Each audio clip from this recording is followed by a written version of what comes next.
Hello friend, Radhe Radhe, जय श्री कृष्णा। कैसे हैं आप लोग? आशा करती हूँ आप लोग बहुत बढ़िया होंगे। मैं भी काफ़ी बढ़िया हूँ। तो देखिए, ये बन रहा है हमारे घर में शूरेक। अभी तक मेरे घर में शूरेक नहीं बना था। पूरा इंटीरियर का काम करा लिया था बट शूरेक रह गया था बनवाने के लिए, सो अभी बनवा रहे हैं। और सुबह की चाय बना ली है मैंने। अब हम चाय पियेंगे और उसके साथ अपना जो डेली का रूटीन है वो स्टार्ट करेंगे। तो ये सैटरडे का ब्लॉग है। ब्लॉग अगर आपको पसंद आए, वीडियो पसंद आए, तो वीडियो को लाइक और कमेंट करना बिल्कुल मत भूलिएगा। और अपने फैमिली फ्रेंड्स के साथ भी शेयर कीजिएगा ताकि ज़्यादा से ज़्यादा लोग ये वीडियो देख सकें। तो सैटरडे को थी भगवान कृष्ण जी की छठी, यानी छठवां दिन था उनका। छठ मनाई थी मैंने और उसके लिए जो है मैंने प्रिपरेशन करूँगी। पूरा खाना वगैरह बनाऊँगी, कढ़ी चावल रोटी सब्ज़ी और सेवैयाँ ये मीठे में। तो चाय मैं ऊपर लेके आ गई। मेरे हस्बैंड जो है ना, वो उन्होंने बोला कि आज मैं काम करते करते ही चाय पीऊँगा, तो मैं चाय ऊपर ले गई। ऊपर से कमरा वगैरह सेट किया और पूरा मैंने डस्टिंग वगैरह की और तुरंत मैं नहा करके नीचे आ गई। तो लगभग 8:30-9 बजे मैं जो है नहा करके नीचे आ गई थी। मेड भी नहीं आई थी, उसके पहले ही मैं नीचे आ गई थी नहा करके। तो सबसे पहले मैंने डिसाइड किया कि सबसे पहले जो है ना मैं सिवैयाँ को सेक लूँगी, क्योंकि सिवैयाँ जो है सेक करके चढ़ा दूँगी तो उनको पकने में थोड़ा सा टाइम लगेगा। तो मैंने 2 चम्मच घी डाला और ये जो घी है ना, ये मैं सिर्फ पूजा के लिए यूज़ करती हूँ। एक बड़े डब्बे में मैंने रखा हुआ है और जब मैं ताज़ा घी फ्रेश घी बना लेती हूँ तो उसको मैं दूसरे डब्बे में पलट देती हूँ और ये वाला घी जो है बचा रहता है वो मैं खाने में यूज़ कर लेती हूँ। यानी मतलब कि मैंने लोगों को देखा है कि लोग जो है ना पुराना घी पूजा पाठ में दीपक जलाने में यूज़ करते हैं, पर मैं ऐसा नहीं करती। मैं ताज़ा घी जो बनाती हूँ वो पूजा पाठ के लिए रखती हूँ पहले, और उससे पूजा पाठ का खाना बनाती हूँ, दीपक जलाती हूँ और उसके बाद जब दोबारा दूसरा बार नया फ्रेश घी बना लेती हूँ तो उसको पूजा के लिए रख लेती हूँ और जो पूजा वाला घी बचा हुआ होता है उसको मैं खाने में यूज़ करने लगती हूँ। तो मेरी जो प्रायोरिटी होती है वो ये, मतलब मेरी प्रायोरिटी इस बेस पे रहती है कि पहले जो है भगवान जी का बन जाए, उसके बाद जो बचेगा वो मैं खा लूँगी। तो देखिए, इतना ही दूध था, लगभग 1-1.5 लीटर के आसपास दूध था। उतने से दूध में मैंने सेवैयाँ बनाई और आप यकीन मानिए, शायद भगवान का भोग था ये या जो भी रीज़न था, इतने टेस्टी सेवैयाँ बने थे, इतने टेस्टी सेवैयाँ बने थे कि मैं आपको बता नहीं सकती। इतने कम दूध में इतना अच्छा सेवैयाँ बनना, मतलब मुझे तो ऐसा लग रहा था कि अच्छे नहीं बन पाएंगे। ये 1.5 लीटर से ज़्यादा दूध था नहीं और मैंने इसमें कुछ भी ऐड नहीं किया था। मतलब लोग जैसे कस्टर्ड पाउडर या फिर कॉर्नफ्लोर पाउडर और या फिर कंडेंस मिल्क वगैरह यूज़ करते हैं, मावा वगैरह, मैंने कुछ भी यूज़ नहीं किया था। और सिंपल दूध में जो है मैंने दूध को बॉईल किया, खूब अच्छे से देर तक बॉईल किया उसे, कम से कम आधा घंटा मेरा दूध बॉईल हुआ था। उसके बाद मैंने उसमें अच्छे से धीमी आंच पर भुने हुए सिवैयाँ डाले थे। तो रेसिपी आपको पूरी मिल जाएगी वीडियो में, वीडियो को पूरा देखिएगा। वीडियो पसंद आए तो वीडियो को लाइक और कमेंट कीजिएगा। साथ ही मेरे पास ये ककोड़े की सब्ज़ी रखी हुई थी, तो मैं कढ़ी बनाऊँगी और कोई सब्ज़ी मेरे फ्रिज में थी नहीं, तो मैंने सोचा क्यों ना ये ककोड़े की सब्ज़ी मैं बना लेती हूँ। और ये सब्ज़ी जो है ना बहुत पसंद है मुझे, बहुत हेल्दी होती है, साथ ही बिना लहसुन प्याज के भी बहुत टेस्टी लगती है। आप इसे सिर्फ जीरा और राई से फ्राई कर दीजिए, कुछ ड्राई मसाले ऐड कर दीजिए और इसकी भुंजिया बना लीजिए। ये ना कढ़ी चावल के साथ या दाल चावल के साथ बहुत टेस्टी लगता है। तो इधर मैं ककोड़े भी काटती जा रही थी, अपनी जो है सेवैयाँ भी भूनती जा रही थी धीरे धीरे, और उधर मैंने दूध भी अपना बॉईल होने के लिए रख लिया था। तो सैटरडे को मैंने हेयर वॉश करके नहाया था। वैसे सैटरडे को हेयर वॉश करके नहीं नहाते, पर मुझे पूजा करनी थी छठी की, तो इसलिए मैंने हेयर वॉश किया था और हेयर वॉश करके नहा करके टाइम से मैं आज नीचे आ गई थी। और मैंने पूरा खाना भी बहुत जल्दी और टाइम से बना लिया था और साथ ही जो है मैंने छठी के लिए भगवान जी का भोग भी बना लिया था। तो जब मैं टाइम से पूरा काम कर लेती हूँ तो मुझे बहुत खुशी होती है, और जब मेरा लेट लतीफ़ काम हो जाता है, थोड़ा लेट हो जाता है कभी किसी कारण से, तो मुझे ऐसा लगता है कि शायद मैं उतनी परफेक्ट नहीं हूँ, परफेक्शन के साथ काम नहीं कर पाती हूँ। क्या रीज़न है मुझे बिल्कुल नहीं पता, मैं क्यों परफेक्शन के साथ काम नहीं कर पाती हूँ, मुझे बिल्कुल बिल्कुल आइडिया नहीं है। तो देखिए मैंने कढ़ी को ना फ्राई कर दिया था। कढ़ी में भी लहसुन वगैरह डलना नहीं था, सिर्फ हरी मिर्च, लाल मिर्च और जो अपना तड़का लगाने का जीरा, राई, मेथी, कलौंजी ये सब थे, वो डाल करके मैंने मीठी नीम की पत्ती, सॉरी मैं मीठी नीम की पत्ती बोलती हूँ, कड़ी पत्ता डाल करके मैंने फ्राई कर दिया। और छाछ में मैंने जो है बेसन को फेंट लिया था। मैं ना मिक्सी में फेंटती हूँ ताकि लम्स वगैरह ना रहें, तो मिक्सी में मैंने फेंट करके और देखिए इसमें पानी ऐड कर दिया और अच्छे से थोड़ी ज़्यादा क्वांटिटी में मैंने बनाई थी कढ़ी, क्योंकि कढ़ी मुझे जो है अपने ससुराल भी ले जानी थी। आज सैटरडे है, आज मुझे अपनी बेटी को ना ट्यूशन लेके जाना था, जो कि मेरे ससुराल में है उसका ट्यूशन। सामने ही भैया पढ़ाते हैं और हमारा आमने सामने घर है। बहुत अच्छा ट्यूशन देते हैं। देखते हैं मेरा ये प्रयास कितना सफल होता है, मेरी बेटी कितना मैथ्स वगैरह अच्छे से कर पाती है, कितना इम्प्रूवमेंट होता है। हम यहाँ से उसे हर मतलब वीक में 4 डेज़ लेके जाते हैं, एक दिन स्किप करके एक दिन उसकी क्लास होती है। और आज ही के दिन मैंने जो है मंदिर में सुंदरकांड करवाया था। मतलब मैंने क्या करवाया था, पापा जी ने रखा था। हम लोगों ने कहा था कि पापा जी सुंदरकांड करवाना है मंदिर में, तो उन्होंने आज का मतलब हमारी आज की बुकिंग मिली हमें।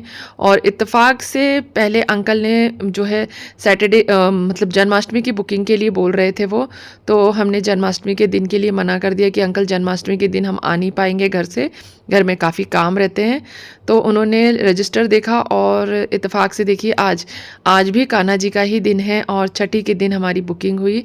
वहाँ पर बुकिंग चलती है मतलब सुंदरकांड के लिए और कोई भी पूजा पाठ करवाने के लिए। तो आज ना मुझे मेरी खुशी का एक अलग ही लेवल था। पता नहीं सबको इतनी खुशी होती है या मुझे ही अलग से कि सुंदरकांड करवाना है, भगवान की पूजा करनी है, भगवान का भोग बनाना है। इस सब के लिए ना एक अलग लेवल की खुशी होती है। और ये ना पहले इतना नहीं होता था। मैं पूजा पाठ हमेशा से करती थी पर इस लेवल की खुशी नहीं होती थी, लेकिन अब है ना, अब अलग ही लेवल की खुशी होती है। और जब मैं विधि विधान से अच्छे से करती हूँ ना, पूजा वगैरह भोग वगैरह बनाती हूँ, तो मेरे मन में ना बहुत शांति मिलती है। और इसका इफ़ेक्ट जो है ना वो मेरी लाइफ में दिख रहा है। मतलब अब मुझे है ना, जैसे कोई कुछ भी करे, कोई कितना भी मतलब सोना चांदी हीरा मोती पहन ले, मुझे ना तनिक भर भी रंज नहीं होता, किसी से ईर्ष्या नहीं होती। और मुझे ये नहीं लगता कि ये चीज़ मेरे पास क्यों नहीं है। शायद ये भगवान की भक्ति का ही असर है, मैं इसको वही मानती हूँ। ये कान्हा जी की कृपा है कि मेरे आसपास में लोग अगर सोना चांदी भी पहन ले, हीरे मोती भी पहन लेना, तो उसका एक रत्ती असर मेरे ऊपर नहीं होता। एक मतलब एक पॉइंट भी मुझे असर नहीं करता। मुझे ऐसा लगता है ये उनका भाग्य और ये मेरा भाग्य है। और मैं अपनी किस्मत से ना बहुत ज़्यादा खुश हूँ, बहुत ज़्यादा प्रसन्न हूँ। मुझे ऐसा लगता है मुझे भगवान का दिया हुआ सब कुछ मिला है। ऐसा कुछ भी नहीं है मेरी लाइफ में जो मुझे नहीं मिला है, और जो मिला है मैं उसमें खुश हूँ। उससे ज़्यादा कि मुझे कोई होप नहीं है। बस मैं अपने बच्चों को लाइफ में सक्सेसफुल देखना चाहती हूँ कि जो लाइफ में जी रही हूँ इससे बहुत अच्छी ज़िंदगी उन्हें मिले। और हाँ, उन्हें कैसी ज़िंदगी जीनी है वो अपने हिसाब से जिएं, अपने मन से जिएं। और पूजा पाठ में भी मैं उन्हें लगाए रहती हूँ ताकि वो कभी भी किसी तरीके से गलत रास्ते पर ना जाएं। तो बस शायद पूजा पाठ करने का फल मुझे मिलेगा। मैं बस इंतज़ार कर रही हूँ कि कान्हा जी मेरी सुनेंगे और मेरे बच्चों को अच्छी शिक्षा देंगे। तो देखिए एक तरफ मेरी जो है सब्ज़ी पक गई थी और सेवइयाँ भी मेरी लगभग तैयार होने को थी। मैंने दूध में शक्कर डाल दिया था और शक्कर डालकर भी मैं ना खूब अच्छे से बॉईल कर लूँगी। कढ़ी भी फ्राई हो गई थी, बॉईल आ गया था कढ़ी में। एक तरफ चाय रख दी थी। तो देखिए ये 4 बर्नल गैस और चारों बर्नल जो हैं वो फुल बिज़ी हैं। 2 पर बड़े बर्तन चढ़े हुए हैं और 2 पर थोड़े छोटे, कढ़ाई भी छोटी नहीं है बहुत। तो इतना बढ़िया जो ये मेरा गैस स्टोव है ना, मैं क्या ही बताऊँ। हाँ, थोड़ा-सा मेंटेनेंस इसका महंगा है, क्योंकि कहते हैं ना, मेरी मम्मी कहती थी हमेशा कि हाथी पालोगे ना तो हाथी के खर्चे से डरना नहीं चाहिए। तो वही हाल है इसका कि अगर आपने एक महंगा जो हॉब लिया है तो उसका मेंटेनेंस, उसका जो मतलब ईयरली जो मेंटेनेंस होता है वो थोड़ा-सा मुझे कॉस्टली लगता है। बट कोई नहीं, शौक़ पूरे करने हैं तो थोड़ा सा जो है कॉस्टली चलता है, सब कान्हा जी पूरी करते हैं। मेरी जो भी इच्छाएँ थी कान्हा जी ने धीरे धीरे करके सारी पूरी कर दी। जो मैंने कभी सोचा नहीं था वो भी मुझे मिला, और मतलब मुझे ऐसा लगता नहीं था कि मैं इतने अच्छे घर में, इतने अच्छे किचन में कभी काम करूँगी, वो मेरी कान्हा जी ने सुन ली। तो इसी का जो एक तरह से कहें कि कर्ज़ अदा कर रही हूँ मैं, या मतलब कर्ज़ तो नहीं बोलेंगे, लेकिन पता नहीं क्यों मुझे ऐसा लगता है कि बस भगवान मुझे अपनी भक्ति में, पूजा पाठ में इसी तरीके से लगाए रखें, और बस मुझे यही बातें करना अच्छा लगता है। किसी से कोई द्वेष भावना नहीं है। ऐसा नहीं कहूँगी कि मैं बिल्कुल मतलब साधु संत बन गई हूँ, या मैं किसी से बिल्कुल नहीं चिढ़ती। कुछ लोग ऐसे होते हैं जिनकी तारीफ़ सुनना, जिनके बारे में सुनना आपको पसंद नहीं होता। मेरी भी लाइफ में 1-2 ही लोग ऐसे हैं, और अब मैं इशारा शायद आपको काफ़ी होगा, 1-2 ही लोग ऐसे होंगे जिनको मैं ज़्यादा पसंद नहीं करती।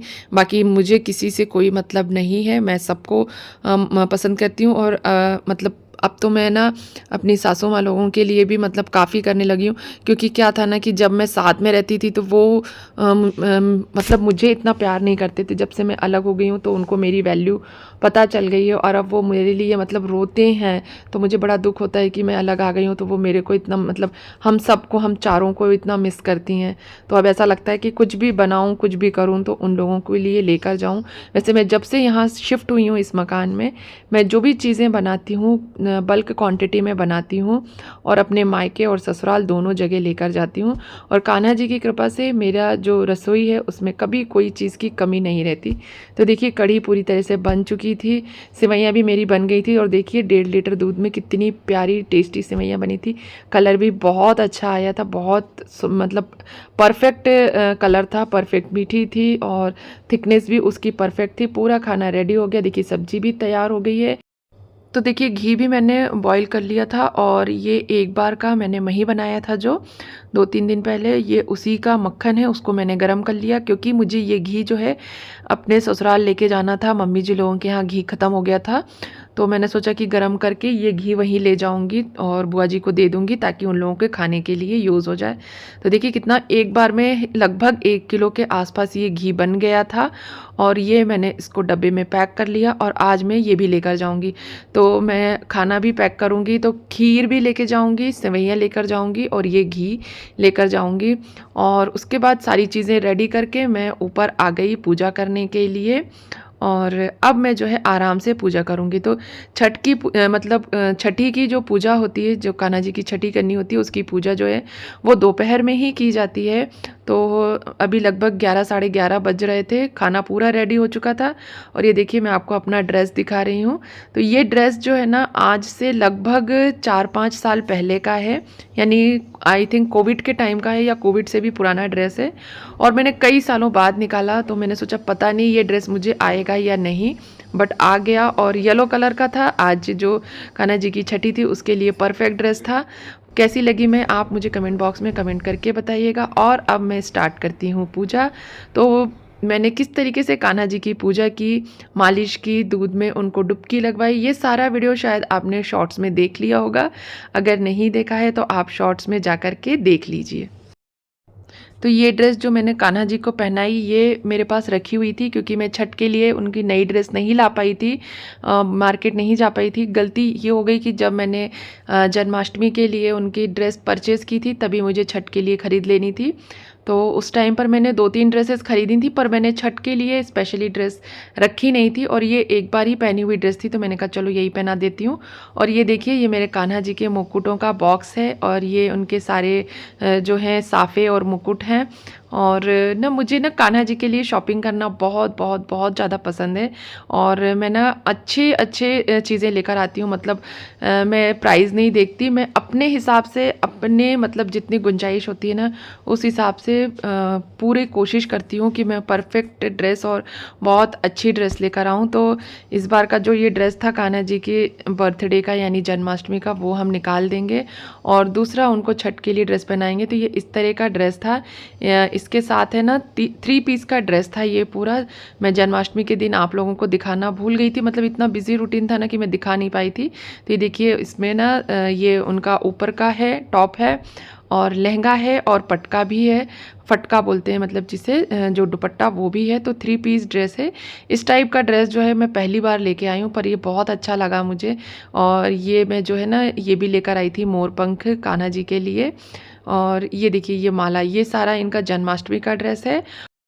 और अब मैं इनका ड्रेस चेंज कर दूंगी। तो किसी दिन मैं आपको ना पूरे अपने कान्हा जी के ड्रेस का वीडियो भी लेकर आऊँगी और सारे ड्रेस उनके आपको दिखाऊंगी। और देखिए मैंने इस तरीके से पहले उनकी घी से जो है मालिश की थी और उसके बाद उनको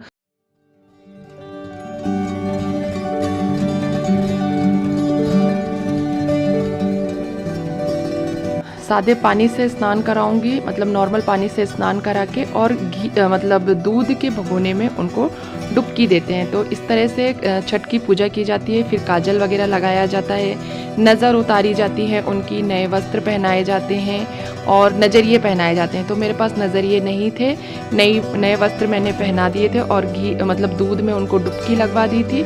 सारी चीज़ें मैंने कर ली थी। कुछ चीज़ें जो मेरे पास नहीं थी वो मैं नहीं कर पाई। नेक्स्ट टाइम मैं याद रखूँगी और अच्छे से करने की कोशिश करूँगी। तो आप लोग कान्हा जी की छठी कैसे मनाते हैं मुझे कमेंट बॉक्स में कमेंट करके बताइएगा।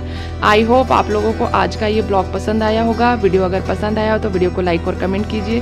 साथ ही चैनल पर अगर पहली बार आए हैं तो चैनल को ज़रूर सब्सक्राइब कर लीजिए, बेल आइकन प्रेस कर लीजिए ताकि मेरे वीडियोज़ के नोटिफिकेशन आपको मिलते रहें और आप समय पर वीडियोज़ को देख पाएँ। तो चलिए हम मिलते हैं अगले वीडियो में। तब तक के लिए जय श्री कृष्णा, राधे राधे, बाय बाय।